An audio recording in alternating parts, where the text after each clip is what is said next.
So are human rights activists who are empathetic to the Naxal cause on the side of cold-blooded murder? Let's get into our debate tonight. Let me start with Swapan Dasgupta. Swapan, why do you think that there continues to be so much intellectual romanticization for the Naxal cause, the conventional argument being that it is crippling poverty? In the end, that's the root of Naxal violence. Then you see a beheading like the one we've seen today. Well, I think, the part of it you've answered yourself. It boils down to this basic question that a lot of people are under a misconception that there are sort of the roots of Naxalism have to be tackled. It's very much like the roots of terrorism argument.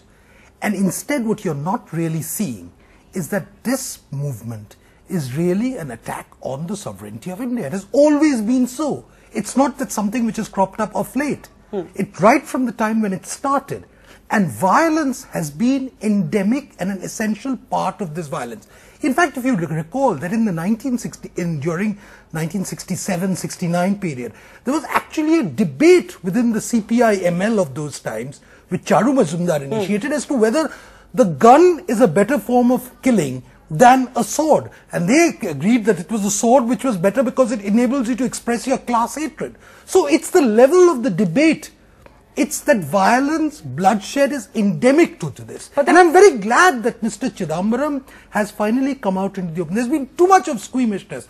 Ah, boys, some misguided souls. Which was what Shivraj Patil used to say. Yes, exactly. I'm glad that Mr. Chidambaram has taken a line very different. And I'm very glad that you people are actually talking about this as being reminiscent of the Taliban. Because what it is. Look, the amount of killings which the Naxalites have done does not in any way, is in no proportion to what they claim, let's put it this way, that the political grievances are not commensurate with the level of violence which they have practiced. All right, we'll go across to Varavara Rao in just a minute as soon as the line is up. But let's go across to Anand Mahadevan in Mumbai. Anand Mahadevan just made an award-winning film called Red Alert, based on the true life story, he says, of a farmer, a poor farmer who got caught up in Naxalism. Anand, many would say that the story, in the way that you tell it, actually romanticizes the reason that people take to violence, and that no matter what the cause, you cannot justify violence. But often when Naxal violence is captured on the big screen,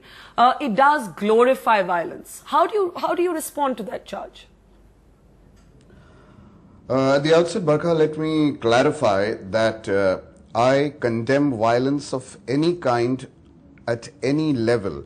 But coming to Red Alert, The War Within, I don't know where did you get this idea that it has romanticized violence, because Red Alert for me has been an experience, because ever since I read the true story of this farmer who all he wanted was money for his kids' education and inadvertently got caught in a group of Naxalites, we have done extensive research and probably for the first time come up with a film in India where no dialogue or no conversation is fabricated. Everything has been quoted verbatim from either interviews with cops or with the Naxalites.